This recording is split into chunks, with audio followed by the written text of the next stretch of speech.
And I wanted, before I go through the super chats and any of the comments, questions that people may have, I wanted just briefly, I know we've gone a little longer than I had originally planned, but if you're okay, I would like to get your story just a little bit. You had said that Yeah.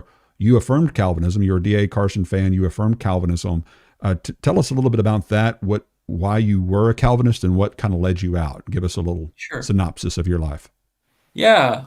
Yeah. So I became a Christian in my late teens. I was actually just about 18 years old. I had a pretty troubled life before that, not to get into all my details, but I was not a scholar, let's say that, and I didn't have any really good grades, like basically failing in high school, and had some serious addiction issues with certain substances and things like that. And so I very much met Jesus in that. And he saved me from that in a really powerful way. And so it really transformed my life when I was about 18 years old. And so after that, I really had a passion suddenly to understand what the Bible says. And I said, okay, I'm going to figure this out. This newfound reality has transformed me. And so I want to know and understand this faith and who this Jesus is, who I have apparently met. And so, after that kind of transformative, really big change in my life where I never went back to any of that, and it just never had the desire to, uh, I started studying the Bible. I decided to go to Bible college. And right around that time, reading my Bible, I had a friend as well, actually, one of the friends I met with yesterday morning. And he said to me, hey, read Romans 9. And he had become a Christian, actually, just maybe a year before or something like that. And we sat in his room in his house, and he read to me Romans 9. And he said, what do you do with that? And I'm like, oh, I hate what that says. Like, what I think that says, like that sounds harsh, but I mean, if that's the reality of it, like, then like God be praised, and like we'll go with it. And so yeah, like I read it and I went, okay, Romans 9 must say that like this is God's choice and not mine, and I had no volition in this. It's not him who runs or wills, it's God. And who am I to answer back to God? And so, I really started listening to Reformed theologians at that point. I really loved John Piper. For many, many years, I listened to everything, read everything. I was very, very influenced by John Piper, and discovered D.A. Carson in the process as well, and absolutely loved D.A. Carson, especially his scholarly way of doing things, because that's kind of the way that I am inclined, is to really get into details. Who knows? I don't know why my brain is like this, but it's just like I just hyper fixate on things, and perhaps it's Mm-hmm. like ADHD or something. I don't know. My wife jokes about that. But I just really focused in on Reformed theology and understanding the text from that perspective, because that's what the text seemed to say to me, especially in texts like John 6, in Romans 9, Ephesians 1, other texts as well. And these people were the ones who were training me. So you take for granted that they know what they're talking about. And Yeah. I'm not saying they don't know what they're talking about necessarily, but in some regards, they have presuppositions and assumptions about the text that they've come to, and from those who taught them as well. And yeah, I learned from them for a very, very long time. So for many years, I was in that camp. I don't know how many, over 10, let's say 10. I've never stopped to do the math. I don't know. So I continued. I did a lot of my education as a Calvinist, and then it was let's say 10 years later. I'm still a Calvinist, still committed to it. Teach it, preach it, tell people about it. If you ask me about it, I'll tell you why Calvinism is correct. Yeah, I know the big question's always like, what was the turning point? Like, when did the light come on? And I'll Was tell you there right now if something you want. something you were reading? What happened? Yeah, yeah. So this is it. I'll tell you it. I was sitting in the room above me right now. In the morning, it was a living room at that point. Now it's our kids' room. I was sitting there doing a daily morning devotional from Greek, because this is I'm a very hyperfixated person, so I'm always reading Greek. I was at that Romans 9 in my devotional. And so no one, so just to be clear, no one was telling me anything otherwise. This was just a devotion, a morning devotion. I picked it Oh, up. come on! You were watching my video, weren't you?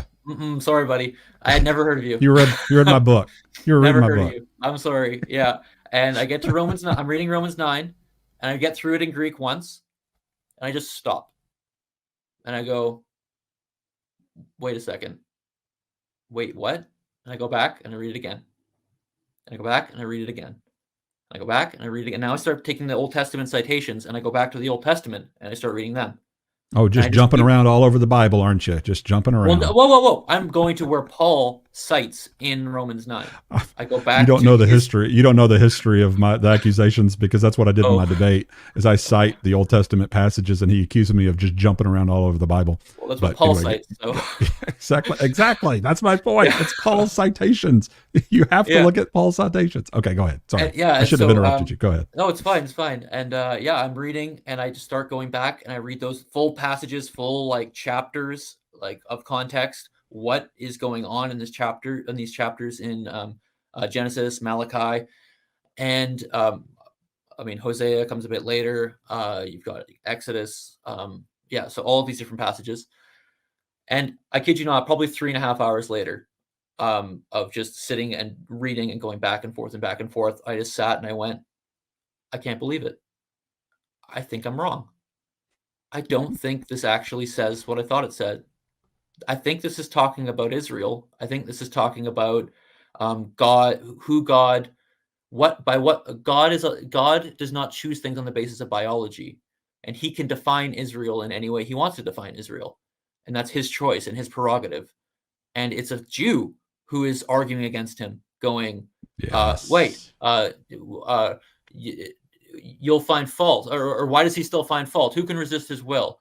Well, it's like, if you're a first century Jew and suddenly God says, oh, by the way, everything is defined in Christ now. It's like, you changed the rules on me, buddy. Well, I can't resist that. What am I supposed to do about that? And it's like, you could see that the interlocutor, the person that's being argued with, is an unbelieving Jew who's relying on biology. Joel, did you and I talk about this before? Did we plan that we were going to talk about this? No. So if Joel doesn't listen to this, okay, my broadcast for the most part, he doesn't even know who I am. Just note that, because anybody who listens to this broadcast, all of you listeners, you've heard me say almost exact verbatim what you just heard from Joel, who came from just reading the original languages himself. Okay. I love hearing people who are smart come to the same conclusion that I had come to long ago, but didn't come through me. So it's just that verification of, yes, we're going the same direction. So keep going. I love it. I love hearing it. Well, that's just that was like the turning point, because Romans 9 got me in, and then suddenly I'm going, oh no, like, oh, if Romans 9 doesn't say this, like, oh no, where's my defense? What do I do? That's my entire apologetic for this entire worldview. Yeah, and it's gone. And so, I had other texts like Ephesians 1, John 6, and there's lots of other passages you can go to as well, and little things. But it's just slowly I started to think about it and go through it. And like I said at the beginning, I think I saw maybe one of your videos or something in in the I don't know, 2016, 17, 18, I don't know when. I have encountered you in the past, but it's not like you've taught me all these things or anything like that. Yeah, right. And never Romans 9. So I just want to be clear on that. I've heard of you, but I don't follow you in that sense. And so it was really just a slow process at that point, going, okay, let's reread, let's ask questions, let's be as scholarly as we can. And honestly, this is the hard part. This is not, they're both hard parts. One hard part is reinterpreting the text and getting out of your presuppositions about what the text says. What could it say otherwise? That's a hard thing to do. The other hard thing to do is socially. All my friends were Calvinists. My mentor was a Calvinist. I had doubled down in Calvinistic theology for 10 plus years. And now if I'm going to come out and say, I don't think that's right, like, that's an ego hit. That is a really humbling experience. Yes. That brought me to the dust, to go, oh my, I have misrepresented God and the Bible, and it was so utterly certain that I had it right. I need to you basically just need to kind of sit in silence for a while. You need to just kind of realize that you can be wrong and sincerely wrong. Yeah, and so it was a process. I eventually told my friends. It was a yeah, this whole coming out thing of I'm not a Calvinist anymore, and Weren't you kind of uh, dreading? Were you kind of dreading that because you, at least for me, if it was, see if it's the same for you, I remember how I used to think about non-Calvinists as being not all that scholarly or bright, and I yeah, was just dreading how my friends were going to start viewing me. Did you have that same kind of feeling? totally. Yeah, or they think I'm some liberal now. Like, oh yeah, okay, Joel, liberal Joel, he's not actually believing the Bible. Like liberal Joel, he's gone off, and like yeah, it's like there's He's so not. many He social doesn't. ramifications. Yeah, Yeah, he's and not an so anarchist. yeah, it's just like it's just that he's abandoning the Bible and he's just making stuff up or whatever, or just doing Right. something Right. that's it's quote unquote easy or who knows. Yeah, and I mean that's just kind of the short story of me coming out, and so it's been a while now, and yeah, I honestly I can say from the other side. Before I say this, I will emphasize I came out of Calvinism because of the text. I am a text Mhm. person. What does the text say? And how do you know that? Can you be wrong? Is it possible you're wrong? And it's a hard process to come to terms with being wrong. So Yeah. it's a text thing. But I have come to realize, having come out of Calvinism, that it was really not the best for. I found that psychologically, it really does do a toll on you. Like the idea of like divine determinism, and people not being saved because God is not allowing them to be saved, and these kinds of things. It whether you know it or not, it does affect you mentally. And so I found myself in a much greater state of peace and a much greater state Yes. of happiness and in love of God. Like I really can say I love God. I love the Bible.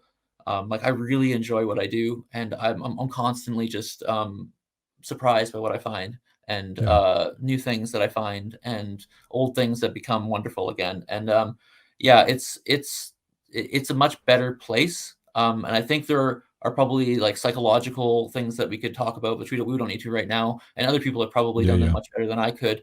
But I do think that it can not always, but can create um, some negative psychological associations. Yes, yeah, and I hear testimony about that quite regularly from people who are former Calvinists and others that myself included, things that I grappled with in my own walk because of some of the implications of Calvinism. And it's not necessarily trying to say every Calvinist has the same, problems that I had, or everybody's different, obviously.